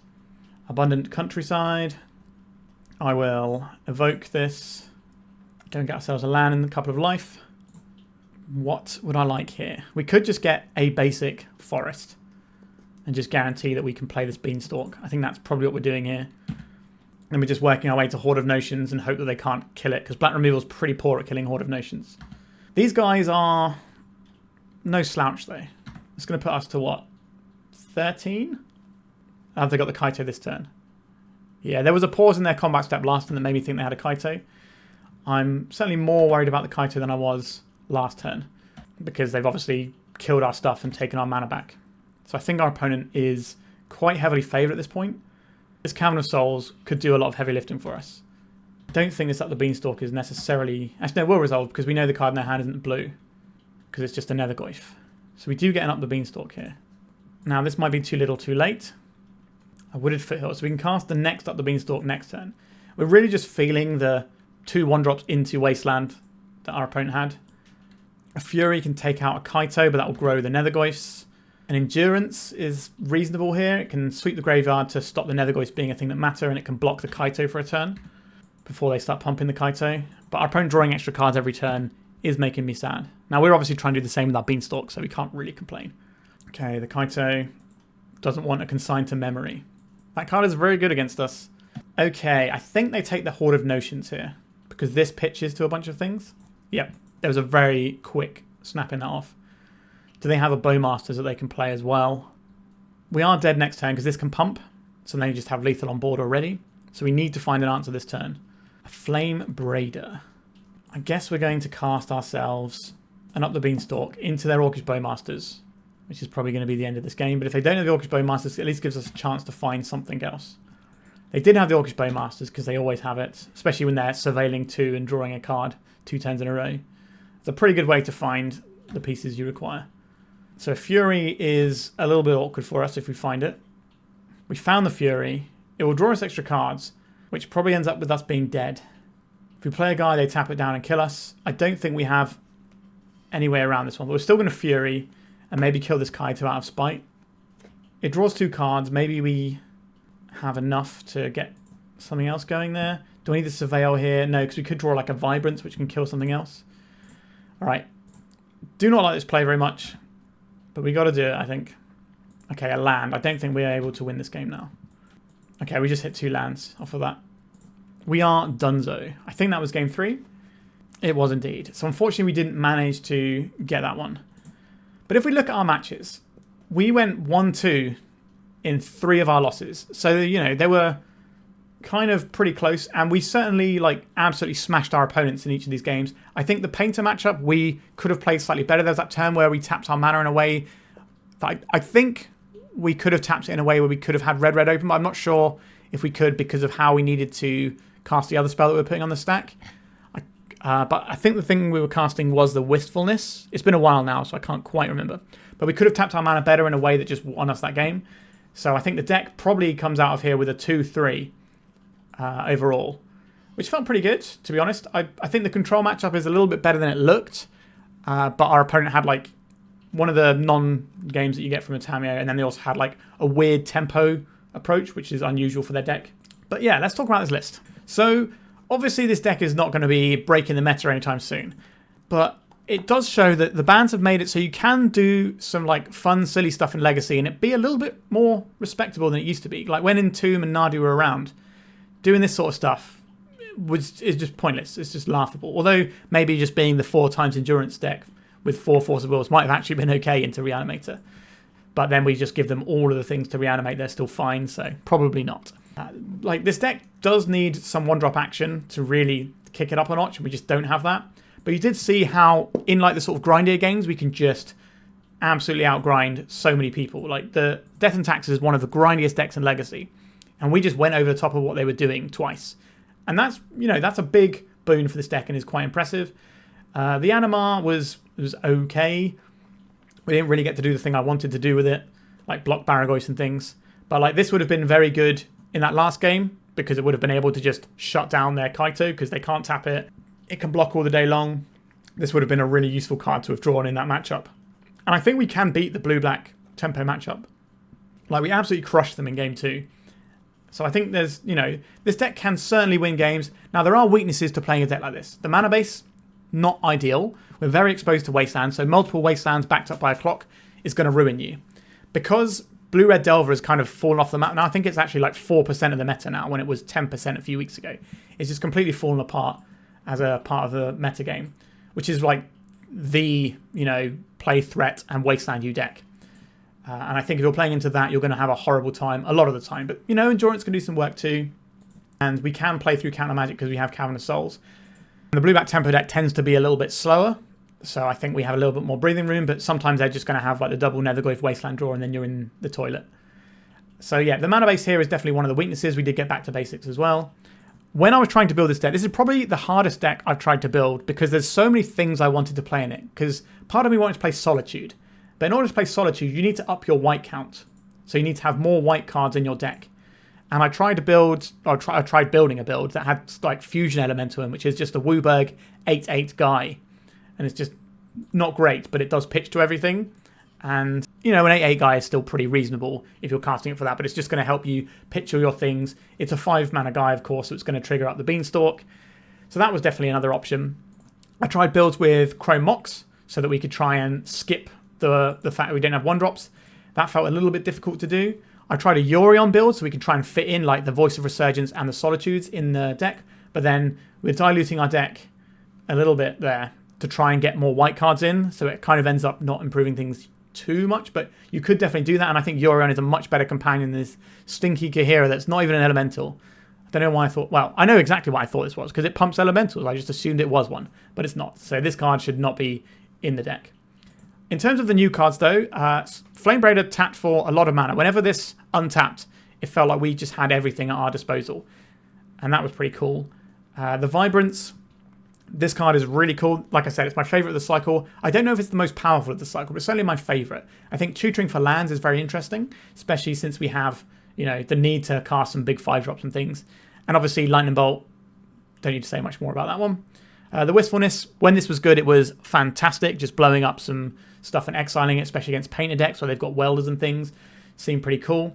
I tried to build this with Risen Reef as well as like a card advantage engine, but that's 3 mana. It's such a big ask. I think the plan is generally to sort of, go for Flamebraider then up a bit more. But maybe 3 mana cantrip is better than Animar. But then the Risen Reef doesn't pitch to Fury. And Fury is one of our sort of big interactive spells for the early pressure decks, like the Ocelot Pride decks. I did think about playing a build with black mana in. Ages ago, I had a list of this. When Grief was still legal, I had an Elementals list with Recurring Nightmare so that you could play Grief and then Recurring Nightmare and just keep doing that because your pitch Elementals going to the bin and you recur them with your like Smoke Raider and stuff that I had at the time. That deck was not ideal, but it was just running a bunch of powerful cards, so it kind of looked fine. But now we've got these new Elementals. I think that does open up that space. There are other Elementals in this cycle. I think the black-white one is quite interesting. It's white-white gets you to bring back a 3-drop or less into play. So this one has got some fantastic art as well. So yeah, white-white, you get a creature card with mana value 3 or less from your graveyard to battlefield. I kind of wish it was permanent card or non-land permanent because then we could get back our Up the Beanstalk and that would be pretty cool. But the black on it is put 3-1/1 counters. And I think having a way of dealing with some creatures that are larger. So this means that all our Furies can actually kill some of the bigger stuff like Murktide. So that could be quite cool as well. Although 3/5 for 6 mana is not the best stats, but its abilities are reasonable. It gets us back like Flamebraider, Endurance, Risen Reef, Animar, that sort of stuff. So that's kind of interesting too. Deceit is the other one that I think is worth playing potentially. So blue to bounce something. So this gives us an answer to Murktide Regent, which is obviously not an ideal thing for us to face. And then the black is to Thoughtseize your opponent. So being able to, Brazen Borrower / Thoughtseize is pretty good. And for 6 mana for a 5/5 that does both of those things, that feels pretty good to me. But then you have to change the mana up because we're basically a rug deck here. And we are running some regular lands so we can cast this Up the Beanstalk. If we didn't have to play Up the Beanstalk and just play all the elementals, we could do that. But I think Up the Beanstalk is the thing that makes this a viable strategy. I say viable strategy in inverted commas because obviously our deck is not the most competitive thing ever made. But we went toe-to-toe with really good decks today. Death and Taxes, blue-black Tempo, Painter is a pretty good deck still. So we had a pretty good competitive selection of games today where if things broke slightly differently, we might have been able to win some. Maybe, you know, we could have got 3, possibly even 4 wins if things went a little bit better for us on the games where we didn't quite manage to win the game 3s. You could also do things where you're not running Force of Will, but I think you do need like a little catch-all Force of Will. You could run Subtlety, but Subtlety doesn't hit all the things you necessarily want it to. So I think the Force of Will makes sense here, and obviously having more of them out of the sideboard is good. Do I have anything else to say about this one? Not particularly. I think this is a very difficult deck to build, and it does kind of want you to have some sort of 1-drop that we just don't have access to. Like, Surveil Land off of a fetch land is a fine turn 1 play. People are doing that anyway. Getting to hold up for your like Force of Will or Endurance makes a bunch of sense too. So I think, you know, we're kind of trying to get over that one. But if we want to play more elementals, we need to find cuts, or we need to try and build a Yorion build that works, but I haven't been able to work one of those out either. It feels like this is just a little bit shy of where it needs to be to sort of actually be like a fun deck that can punch up every now and then. If you want to grind people out and have fun with these new cards, there are certainly worse ways of doing it than this, that's for sure. All right, I hope you enjoyed this one. We did something a little bit spicy, and it wasn't too bad. Even though we only managed to get 1 match win, we did get a lot of game wins, and we were very close to putting out a positive record if things just broke slightly differently. So I'm going to give this one a thumbs up. Like, it's not a competitive deck, but considering we were trying to play a fun deck, I think you couldn't really ask more than what we had here. And if you've got any ways of actually trying to fix this and make it better, like you can play Moon Shadow as a 1-drop if you want, but we're not putting enough stuff in our graveyard to make that work. You could play more fetch lands in your mana base and try and navigate playing like 5 colors off of fetches, but that seems like an absolute disaster to me. I think you just need these sorts of cards to get this working. We need like Champion of the Parish for elementals. That would be handy as well. But if you've got any ideas, or if there's any cards that would be useful for this that I just happen to have missed, by all means, let me know. Thank you so much for watching. Check out my sponsor 3for1 Trading. Their link is in the description. They sell lots of new cards and lots of old cards. So why don't you check them out if you need to get your Vibrances. Okay, once again, cheers for watching and goodbye. If you'd like to support me in the channel, please check out my Patreon. It has a free guide to budget turbo depths as well as 3 tiers of support. A low cost one that enters you into my monthly raffle for a free donation deck on the channel. A mid-tier subscription that gives you access to my detailed turbo depths guide that is updated every month as well as regular articles. And lastly, the higher tier gives you all of the above as well as a monthly donation deck for my channel. If you're interested in supporting the channel this way, please check out the link in the description.